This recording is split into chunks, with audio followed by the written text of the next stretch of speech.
There you go. See? Hey. Hi, everyone. Happy to be live with Clare Sheldon. Are you going to tell us a little bit about you and your books, Clare, to get us started?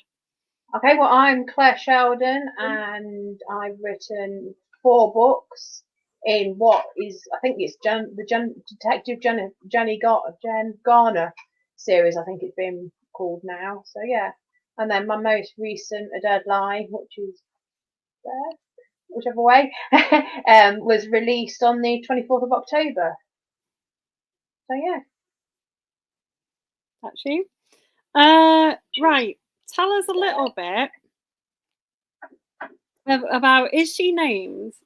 Every time I read one of these books, I want to know if you named her after the woman who played Electra.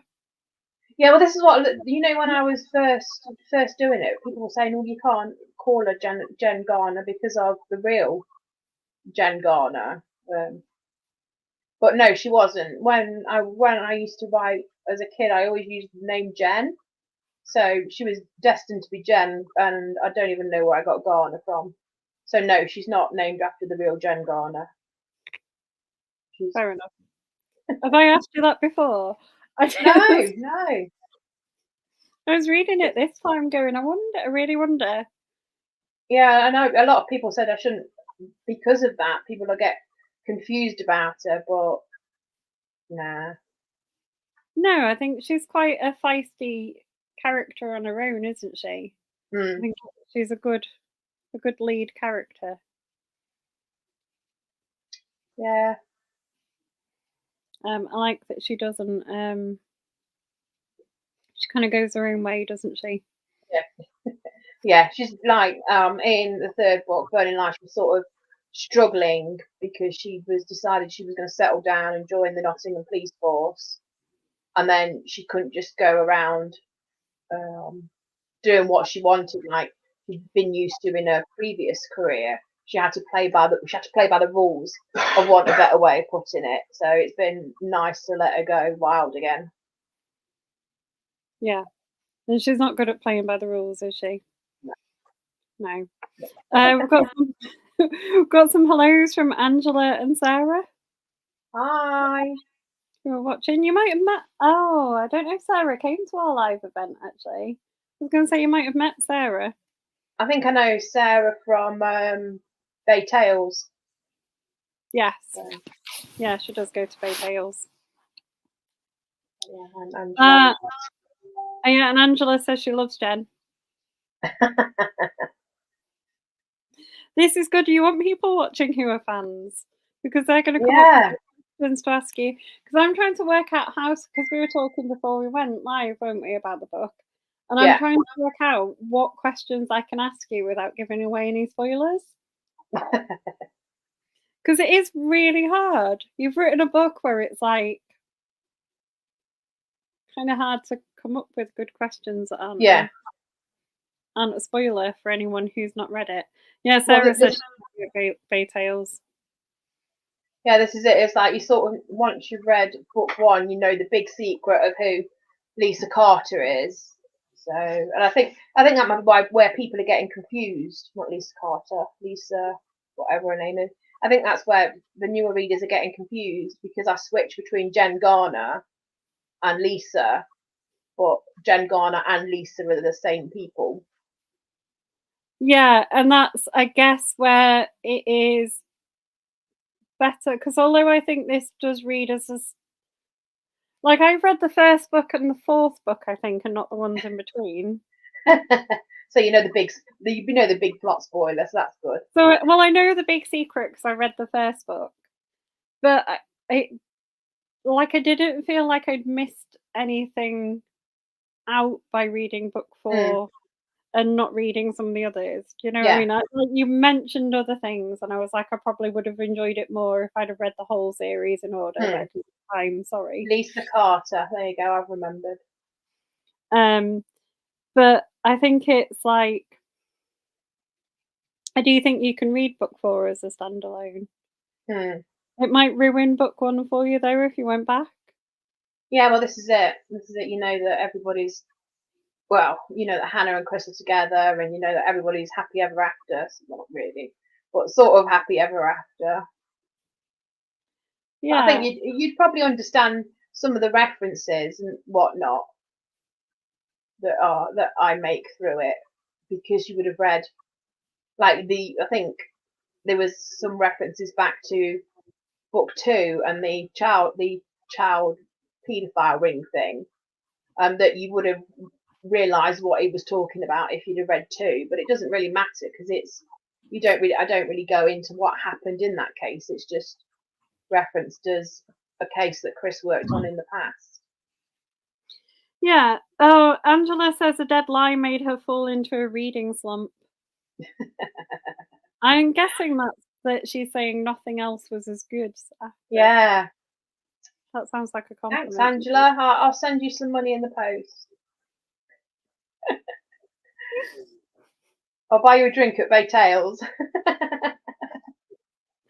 Does your love of like really cool music play into sort of what you write? You ever been tempted to write some like lyrics from your favourite band in?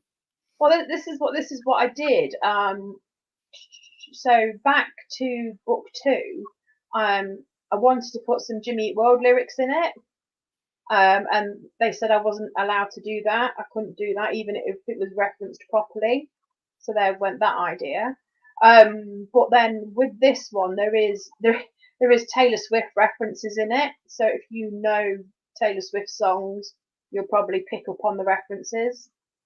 So no. Like all the street names are named after Taylor Swift songs.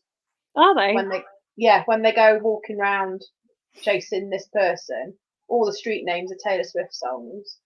I think it's probably from Evermore and Folklore. So yeah. And then there's I read your note at the back about that and was like, Yeah. I clearly know nothing about Taylor Swift because I hadn't picked up any references. And then there's a bit like in it that, but she's dead, and then that's from Taylor Swift's song, isn't it? So I think that's from Look What You Made Me Do. But so I've managed to do it this time. Probably not as I don't know. There's definitely Taylor Swift songs in there. Not quite sure on the Jimmy Eat World, but I'll work on it for the next one. Nice. That's a shame if you can't reference things, because I think people like kind of musical references in songs, in books and things, don't they? Yeah, because like my second book was dedicated to obviously the family, and I wanted to put lyrics from the song 23 in it. I think it's that song. But yeah, I wanted dedicated to the family, and then there's these lyrics that's something like they say that love goes everywhere, in your darkest time it's just enough to know it's there. So I wanted to put that under it, but I wasn't allowed to, so hey ho. Angela says she's not a Swiftie either, so didn't get the references. Oh well. There'll be someone out there who is reading it and appreciating. There's someone out there, someone out there's picked it up. There is people out there, and I mean, I don't really listen. I don't know. She's not my kind of music, I don't think. But I do think Taylor Swift is pretty awesome as a person. Yeah, so she's done amazing things. She has done some cracking things. So if there's references to her anywhere, that's great. And I'm sure there are people who love her. Well, maybe my publishers weren't big Taylor Swift people, and that's why I got away with it, because they didn't realise that. Maybe they didn't notice. They were like me and went, "Oh, I wonder where they were." Liz has said hello as well. Hi, Liz. You're being very popular today. Bonus. Even though I told them the wrong time. Well, you see, people are on it in this group. They know when these things normally start. And it's good to have you here. It just shows the person that you're interviewing hasn't got a clue, so we're good. We can work it out. I mean, I don't always know what I'm doing, so don't worry about it. Make it up as we go, it'll be fine. Well, this is it. So where are you going to go? Because you kind of, I feel like the end of the book leaves some questions for Jen's life going forward. Yes. So are there going to be more books in the series? Hopefully, Just yes. worded as nicely as I could make that. Do you see? I know. Yeah. Hopefully, the publisher will take 5, and then yeah, that. So we're done with Chloe now. So they pretend Chloe's not going to. Sorry, plot spoiler. They pretend Chloe's not going to turn back up again. But yeah, it's just I sort of like to be able to carry it through. I like it's like I don't want to start a whole fresh with another book. I'd like to be able to leave not major cliffhangers that you're like, oh my god, I've just sat through X amount of pages and you put a big massive cliffhanger in the end. And now I've got to wait for your next book. But I like to have things that will carry through into future books. So it sort of keeps you interested in the series, doesn't it? That you're going to find out what's going on, Yeah, what's and going on with James, and I think that's perfectly fair to do. I think any series that you really enjoy is going to do that, isn't it? I mean, if it's a crime, you probably want the crime that's happened in that book to be wrapped up. yeah, But you could leave like a question mark about, like you've done in that one, about people's maybe like the personal lives or something like yeah, that you're going to care about because you've invested yourself into the series and you like the character. But it's not like you're not left going, "Oh, they didn't told me anything that's happened here, and I want to no, know. I'm gonna have to wait a year for another book." yeah. Well, this is it, and it's like you can't just get your detective diagnosed with MS and never mention it again. So I get in trouble for that with myself more than anything. So yeah, it's good to carry themes through, and like you said, it keeps you invested in the next book, which hopefully the publisher will take. So I think fingers crossed. it's good that you carried on the story of the detective with MS as well. It's good to see him like starting to deal with it Yeah, and things. I thought that was quite well. and I think there's going to be a bit of a challenge with Hannah and the way she is, and her accepting that he's not going to be able to do. He's not going to be able to cope with her as well as he pretended to in the past. There you go. That's probably the best way to put it. So, Yeah, there's like a readjustment, isn't there, that's yeah, needed. But I think I mean, that's another really good thing about the story, I think, because it's good to read that kind of representation in a book as well, isn't it? Like a kind of very realistic. yeah.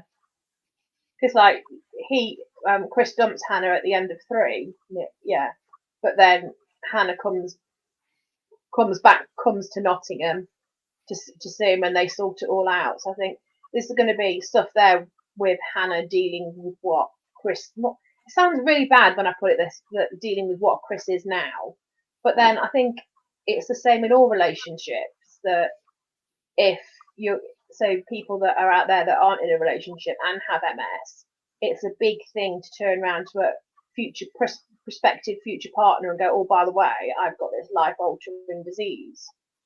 So it's good. I think I need to show how it's going to affect everyone, not just Chris. Yeah, And but it's like, and I also think we need fiction that discusses things like that. I yeah, think it's good for everyone to read, not just anyone who's affected with it. yeah. If you Well, know what this I is it. mean. It's like representation of what the world's like now. Yeah, yeah. Angela says you're giving people with chronic illness a voice, Oh, thank you, Angela. which is important. And I think it's really important to read anything like that in fiction. Like you need representation of all kinds of Well, this things. is it. I think in one of the interviews that I did pre book release, they were saying, "What do I think the next big thing in crime fiction is going to be?" And I sort of said, "I'd like that people are. Well, it's like Trevor Wood's got a character with, is it dementia, in his new books. So I'd like to see people with disabilities coming through into novels. So Yeah, a little bit more. Yeah, that would be yeah, really good. You've also got Angela saying you could take your characters so far, you've still got more stories to tell. yeah, this is it. This is And it. Liz says she loves investing in the personal lives of characters in the series. It's what draws her back. This is it, and it's like I don't know. It's like how far ahead it will be, but the way Joan's life has been, it's got to have some effects on her kids. So maybe further along in the line of ideas, that things are going to start. Her choices are going to start seeing how they've affected the kids. If you get what I Yeah. mean. Yeah, because she is like her. Yeah, because they will have an impact, won't they? And that might be an interesting thing to read about as well. Because I don't think there's enough. Like, I think we sort of have crime fiction that has people with families, but we don't ever really think about the effect of Yeah, the effect of the decisions that the parents have on what kids. would happen. Yeah, I think Yeah, that'd be a really interesting thing to explore in a story. they're both of them. Well, they're not that young, but yeah. So no, that's a thought for the future. Yeah, cool. Do you have an idea of how many more of the books that you want to write then? Because I know you've had some sort of like a change of Yeah, publisher. kind of a change of publisher and things. So I don't know if that's affected like how many you were thinking of or So my problem is I'm always one ahead. So I've always got ideas for the one ahead of what I'm writing. So I did send over 3 synopsises. So for 5, 6, and 7's a bit. There wasn't much detail on 7 of what I was going to do. So no, I think I've got at least 3 more in me with 3 ideas for the next 3 at least. I just got to hope the publisher's going to take them. So we shall see.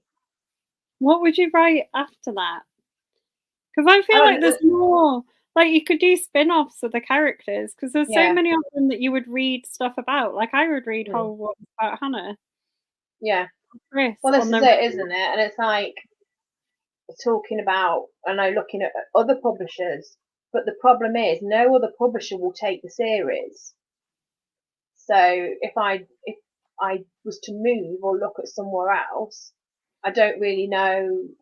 I don't know. Yes, there is spin-offs, I but think some will take a series, but because I haven't got rights to 1, 2, 3, and 4, I don't know. I don't think, from what I've looked into, another publisher won't take it. So I don't know. I don't know what the future holds, and like you said, spin-offs. But I've got to come up with ideas for spin-offs. would you write something completely standalone then? Because I think you have some really interesting ideas. Like I think that this one was a really unusual and interesting like idea that you explored. So I think you could probably write like a really interesting standalone. Like you've got Yeah. some really cool, like different ideas. Well, 5, they all end up trapped in a hotel that's been taken over by terrorists. Okay. So that's where we're going next. If 5 comes out, that's where we're going next with it. So In Nottingham? no. I was going to say I can't imagine many like terrorists invading hotels in Nottingham. Oh no. This is London. Max Collins gets his knighthood. So finally, he gets his knighthood for services to the security of the country. So they all end up in London, stuck in a hotel. Nice. Okay. So that's 5. Well, that'd be interesting. Because you've kind of got a locked room thing going on Yeah. there that would be quite fun to explore. In like in an interesting way. I think I came up with an elevator pitch at one point for it, but I honestly can't remember what that was now. So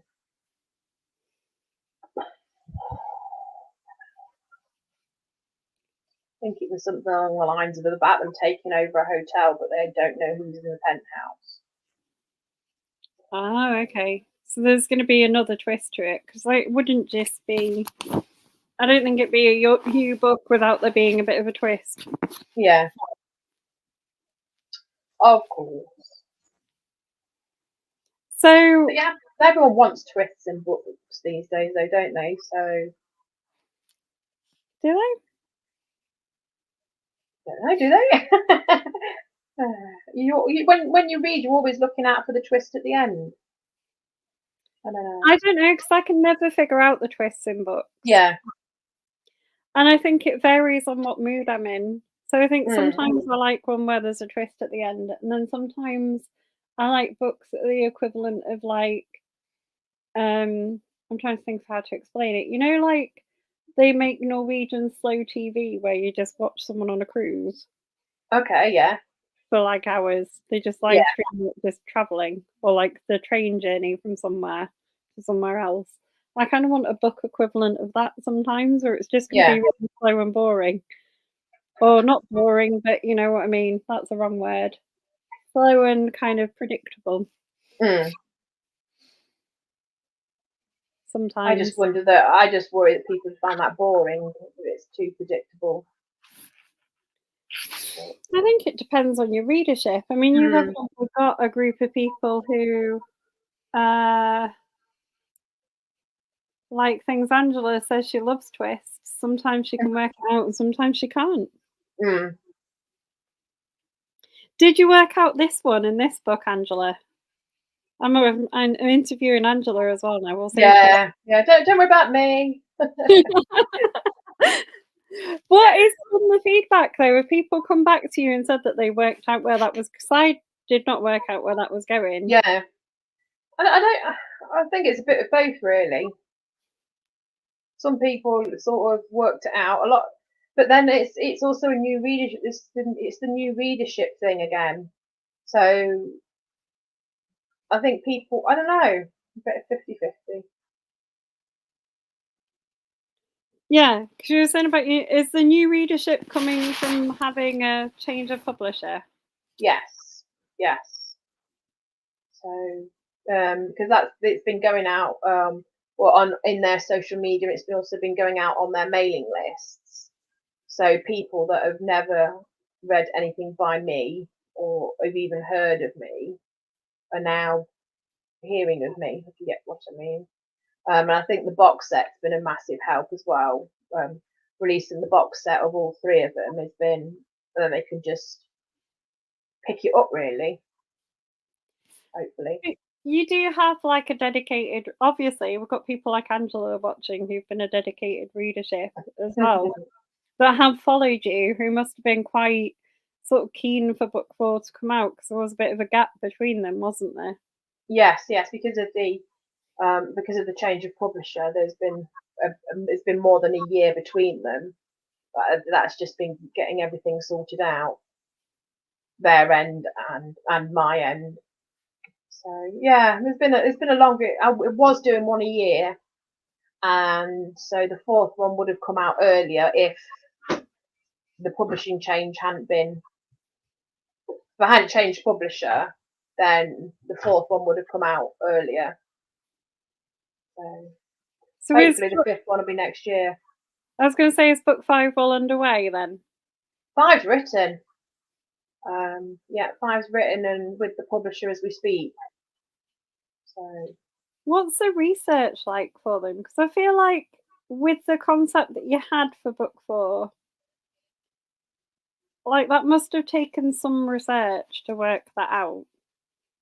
it was sort of more of a black hole because of everything that's happened pre all four books in Jen's past.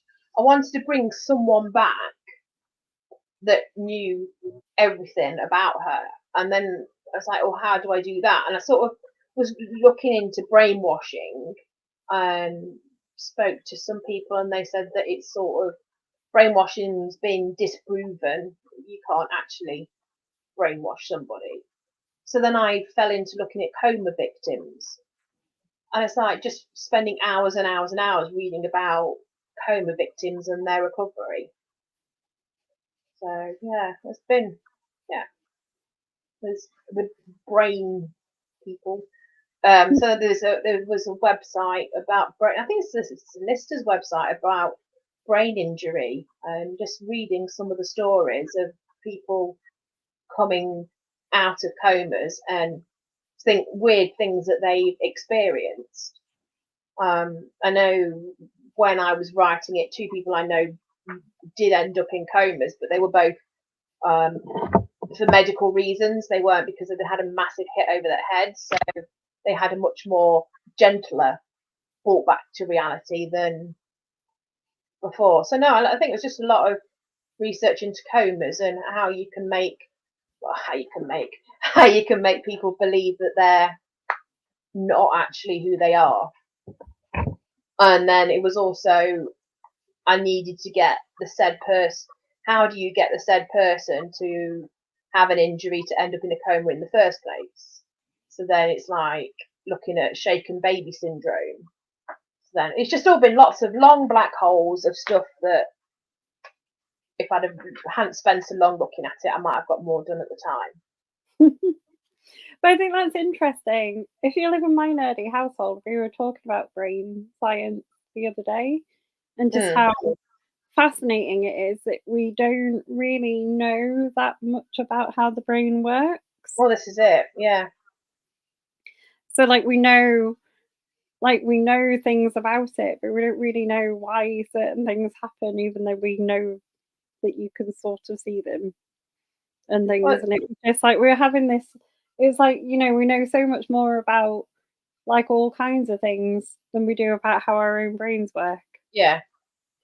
I went to it was an MS thing, and they were cutting dead people's brains up, so they could study them, and it was quite interesting that just by having a mark on someone's brain meant that they had Parkinson's disease, and just like how this tiny mark affects so much of what actually goes on in your brain. Yeah, no, it's really cool. It's I have epilepsy, and when you scan my brain, you can see a certain brainwave pattern. But my brother has exactly the same one and has never had a seizure. Yeah. And it's weird. Like, how do you both have the same one and one person has epilepsy and one person doesn't? And the other person doesn't, yeah. Do you know what I mean? I was run over. I came off my bike when I was younger and had a big, massive head injury. And they've always said to me, you'll get epilepsy. Well, 30 years along, I've still not got epilepsy. I'm still fine to a degree. Yeah, it's weird, isn't it? And it's just like it's kind of that's what I think for me makes it so interesting. I would have gone down that research rabbit hole with you, is what I'm saying. Quite happily. I'll find you the link of the brain thing I was reading about this guy's recovery. Yeah, I think all that kind of stuff's really interesting to read about. And obviously, I don't know how that was a topic of conversation in my house. It's the downside of having two scientists living in the same house. Oh, okay. Conversations just get a bit weird sometimes. You're in a rabbit hole of something, and it's like, before you know it, you're having a conversation about neuroscience. Well, this is it. It's like, so the third book, there's a nightclub in Nottingham explodes, and I'm married to a fireman, so God, I had problems with that book. Constantly, me coming up with things and him going, "That wouldn't happen in a real fire. That wouldn't happen in a." It needs to. Could he not give you? But if he's telling you it wouldn't happen in a real fire, couldn't he tell you how they would have happened? Something like it would have happened. Well, this is it. There's a line in the third book that he helped me write. So that's brilliant. that was his whole contribution or whatever the word is to the whole book, is that line about relaying information to each other.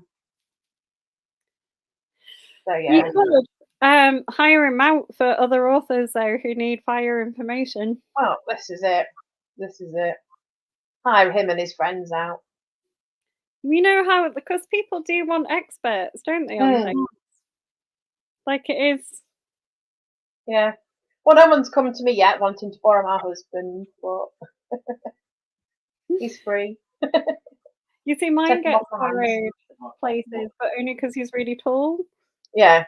So I often lose him in shops as someone's like dragged him off to get something off a top shelf or something. But he's pretty easy to find again. You don't lose him. Oh, this is it. Yeah. You know, there'll be some bonuses, hasn't there? Tell This is it. me. My daughter is so loud, you can't lose her either because you can hear her before you see her. So. My mum always used to be like, I want to give your dad something like bright coloured to wear so I could like find him easily. I'm like, you just don't have this problem with my husband. Just like look for like the tallest person and go, oh, he's over there. Tell me, help Angela, who said you put her in a reading slump, and tell us what you've read recently and enjoyed. So I've just finished We Begin at the End by Chris Whitaker. I know there was a lot of hype over that when it originally came out, so I'm glad I've finally got round to reading it. It's very cat. Have you read that one? It's on my TBR pile. It's very long and very character driven. So it was good. I enjoyed it. It passed the time getting to work on the bus. And I can't remember what I read before that. So I've been trying to read really old stuff on my Kindle that's been there for like ever. So I'm going to start watching something along those lines by James Carroll, and that's been on there since 2016. So it's good that I'm getting to that one. So, I just read an Agatha Christie. Yeah. No, never read Agatha Christie. I probably should. No, I haven't read enough of her. And I read The Haunting in Venice. Is it called? It's not. It's called Halloween Party. It got turned into a film, but I don't feel like it was her best. Well, that was it. Before that, I read The Luckiest Girl Alive. It's also a Netflix series, so that was good. Have you seen the Netflix series? I have, yes.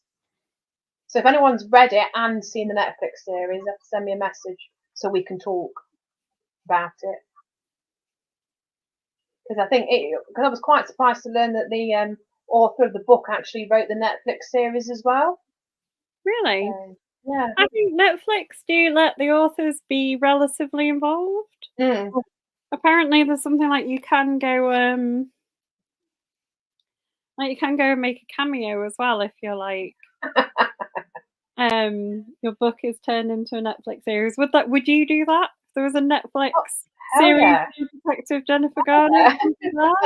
Go wave at the camera. Would you want to play a character in it, or would you just want to do like a? I'm going to really show myself up here and do like a, like a Stephanie Meyer in Twilight, just being like the cafe. Yeah, no, I wouldn't want to play a main character or anything. I'd just be there, like Twilight. Or like Lee Childs in one, isn't he? But he had to be sat down because like it was when Tom Cruise was Reacher and Tom Cruise was Yeah. Yeah, and there was that director that used to show up and everything as well, wasn't there? I can't. Hitchcock. Yeah, there we go. I think there's more authors in things than you think, because no one really knows what authors look like, do they? We try and hide, and it doesn't work.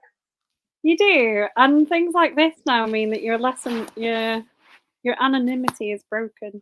People know what you're like now, Claire. People are going to come up to you in the street and be like, I know. I dread. You know what? I dread that happening. Louise Jensen tells a story of when she went for her smear test, and the nurse said to her, "Are you Louise Jensen, author of The Sisters?" So yeah, I dread people knowing who I am. Really? I think it'd be nice. Surely? It'd probably be nice to start with, but then it wouldn't be. I don't know. You just like trying to do something and then someone wants to talk to you. About Get your like the extremes that these famous people have to go through. I don't know. You've been asked if you've read any of Fiona Cummings' books. Yeah. Yes, I've read I've read the one with the scissors, which I can't even think what that one's called. The one with the scissors. Oh, Google it. That's a good title. Good description. The ones with the kids that.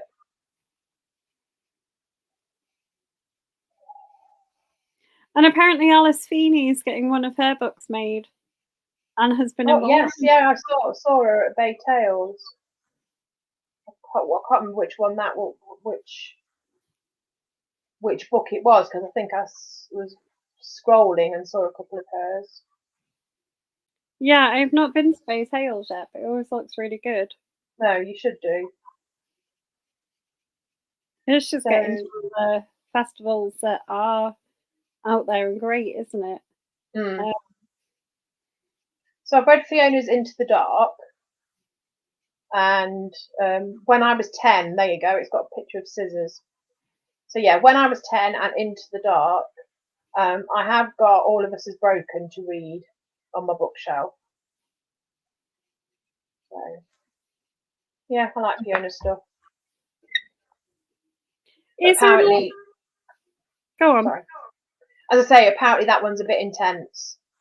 All of Us are Broken.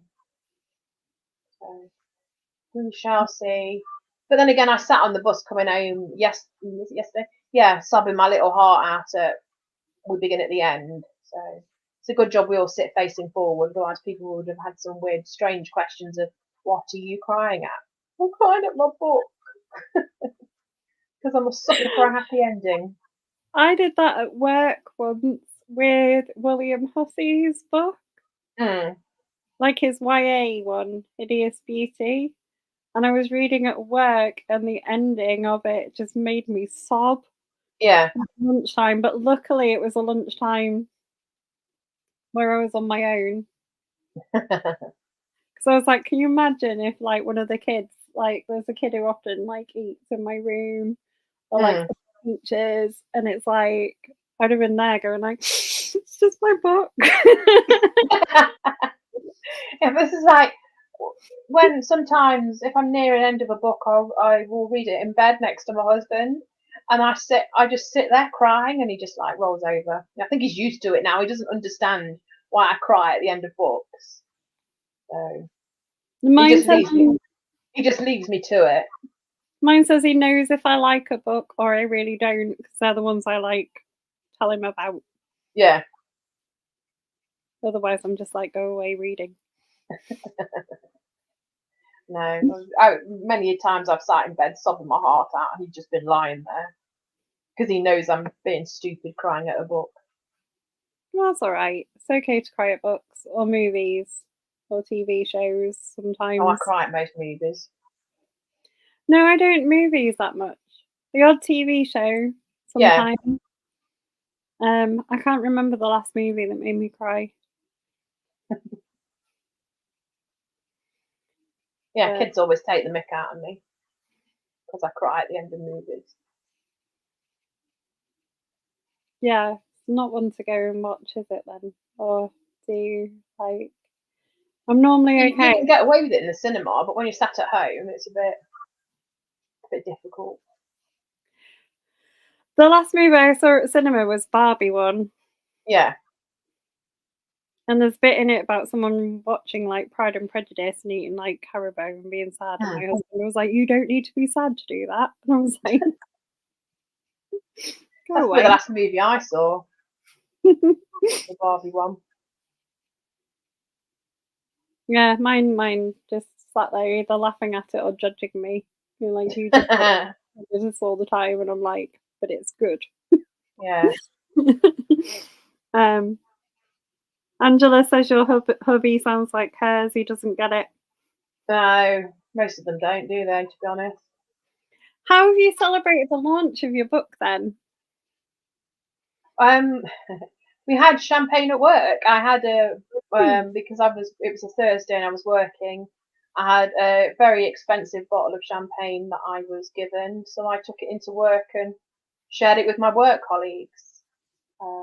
And then me and my husband were supposed to go out for a meal that Thursday, but because I had this really expensive champagne, I really didn't feel very well after it, so we didn't go out for a meal at the end because it just made me feel sick. Oh no, sad times. Have you got any? I was like, sorry, carry on. I went into work on Tuesday. I was like, "Was everyone else all right with that champagne?" And everyone was like, "Yeah, yeah." I was like, "Oh, just me that it didn't agree with." Do you have any other like author chats and events coming up?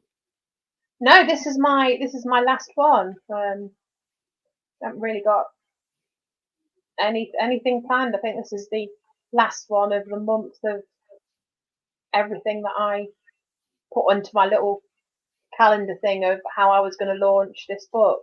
So no, this is the last one for now, unless anyone wants to talk to me. Always happy for have a chat. I'm trying to rack my brains for the people who do them. Have you been on with Donna? No, not with Donna. No.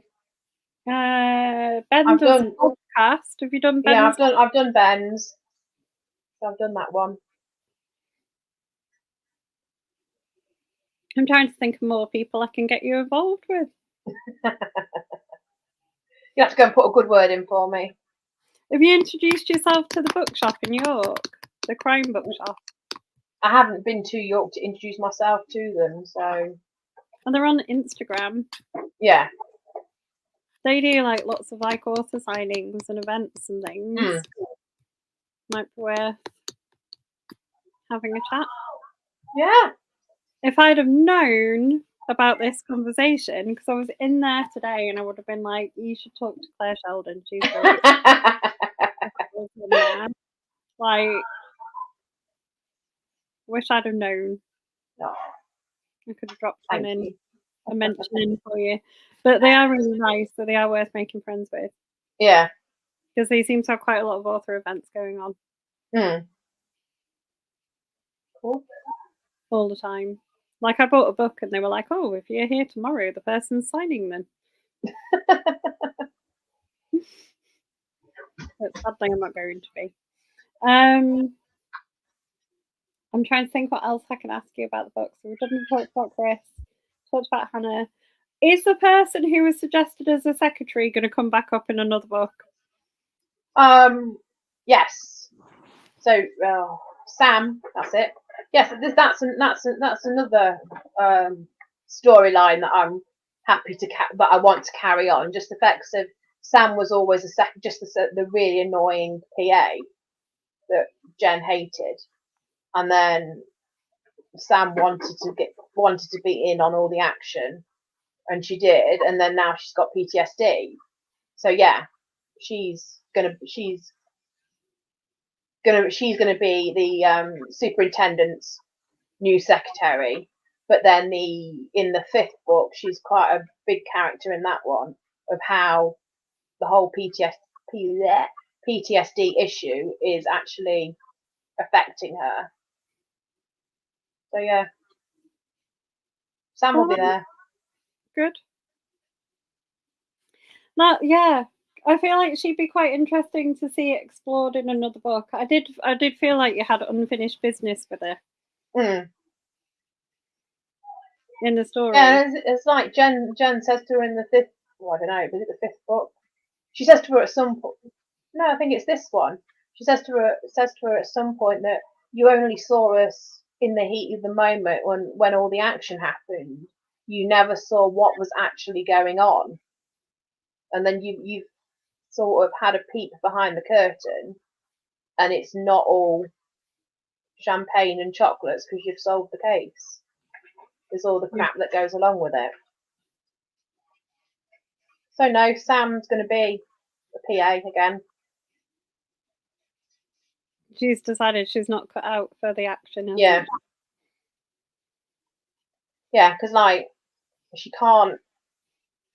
Every open door, she gets scared that Chris is going to be behind it, having the crap beaten out of him, and she has to do something about it. She's just suffering continuous flashbacks and worry from book 2 when she fired a gun. So. But then you can think of like, I mean, that's probably quite an accurate reflection of like real people getting drawn into things like that, isn't it? There is like, do you know what I mean? There are sort of situations that you don't expect yourself to ever be in. Yeah. Yeah, she's like, every time Sam comes to a closed door, she panics about what's behind it. So, yeah. Do you find it hard to go back and talk to us about these books when you're so far ahead? Do you find it hard to remember what you've written in the other books? Like, so I'm talking to you now. You wrote this like a year ago, maybe. Yeah. Yeah, because I'm like thinking, when did Jen have that conversation with Sam on the sofa? I'm like, oh yeah, in A Deadline. But it's like I can't remember if it's in 5 that's not in the world at the moment, or has it happened, or is it going to happen? There we go. So Sarah, who's watching, likes to ask how people keep track of their characters. OneNote. OneNote. Okay, you've got a very definite answer. I like it. Yeah, I've got in OneNote I've got everybody in each book written down and what job they do during the investigation. Is that I've also got a notebook that I use, because otherwise I just get really confused about who's been told to do what. And then I get notes back from my editor going, well, they can't do this because they've just been asked to go and do that. So yeah, OneNote and my notebook. How do you because I feel like your book was quite complicated. So I'm gonna have to ask you this question because everyone who writes really complicated books never actually plans them out. Are you a planner of your books? Oh no. Didn't think you would be. Because when they're complicated, people are always like, no, just make it up as I go. Well, yeah. I think it would help my editor if I was a planner, but I'm just not very good at planning. I think I think I might get a job like doing a prediction thing. You can't get paid, but predicting who isn't a planner, because I would have guessed that about you, because I think anyone who writes a really complicated plot. Well, this is it. You'd think we would plan, wouldn't you, if it was complicated? But yeah, exactly. But everyone who I've ever asked who's written a book, who I've always thought they must have planned this out because it's really complicated, is always like, no. I remember Callie Taylor saying that she was a pantser, but now she's a planner because of the bit mess that she got one of whichever book in that she pants.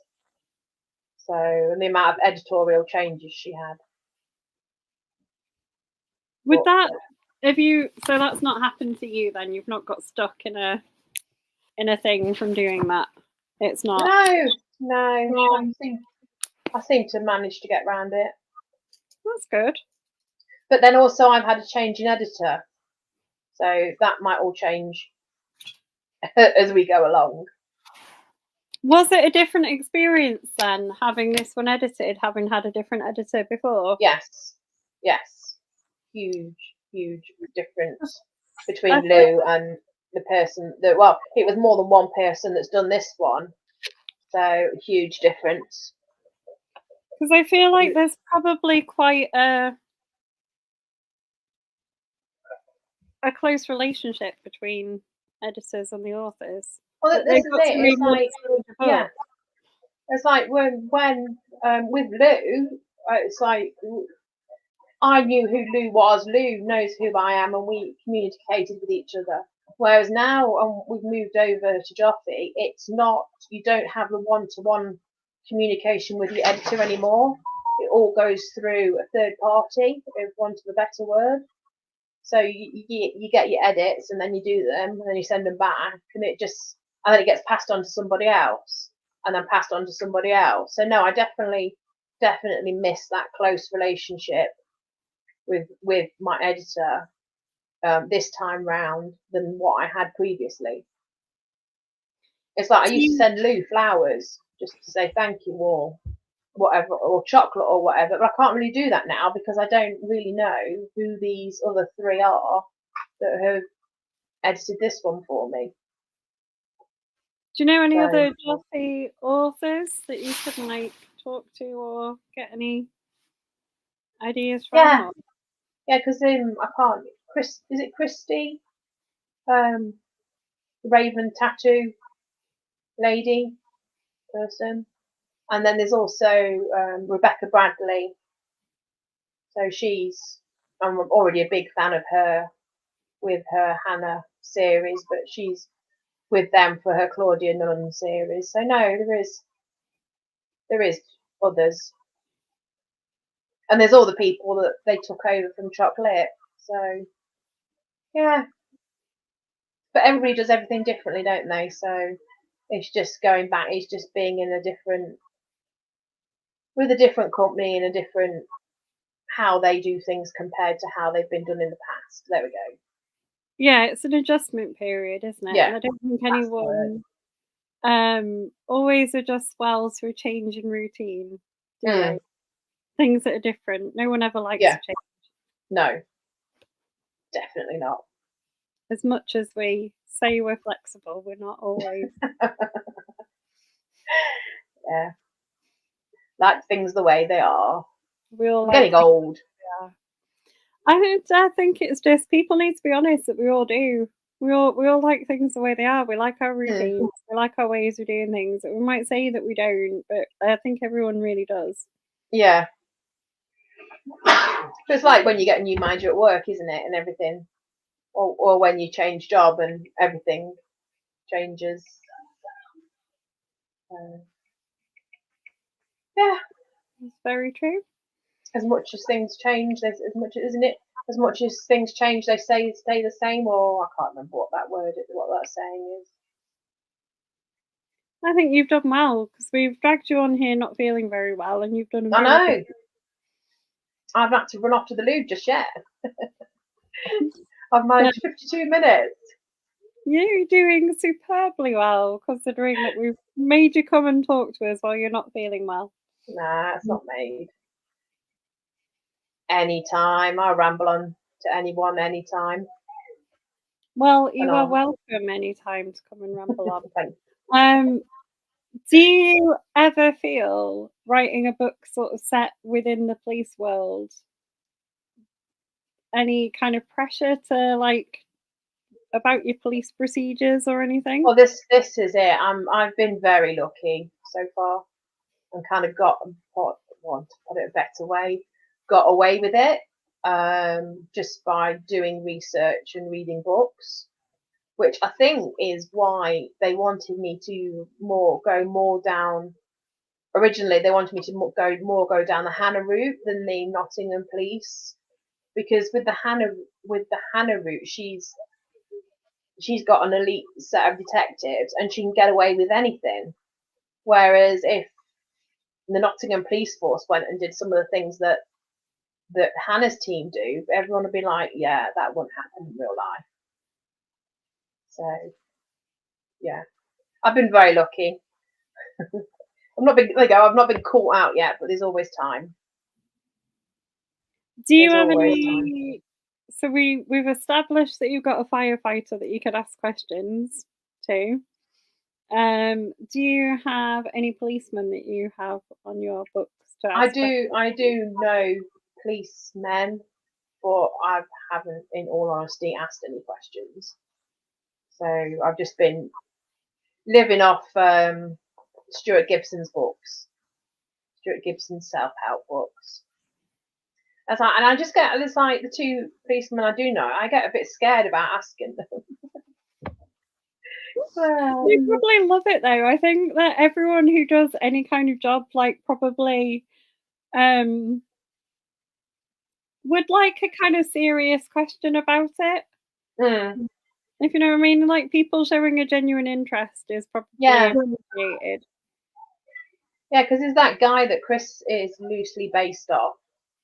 And he has been sent all three, and he's a police officer, and he did help me a lot in the beginning with Chris. So I'm sure he'll be happy to answer questions if I had any more. Oh, so Chris kind of slightly based on a real person. Yeah, there's a police officer that's got MS.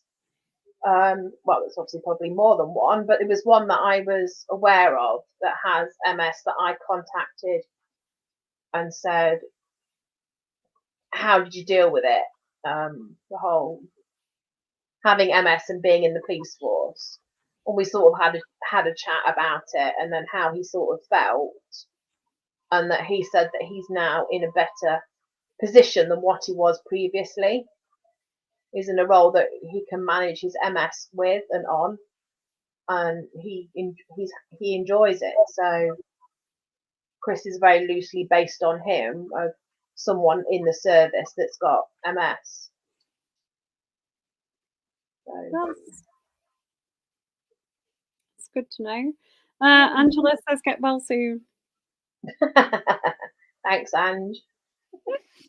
And then, because we've already got a couple of minutes left, do you want to remind people what they're going to go off and buy? I know it's behind you. We've been looking at it all.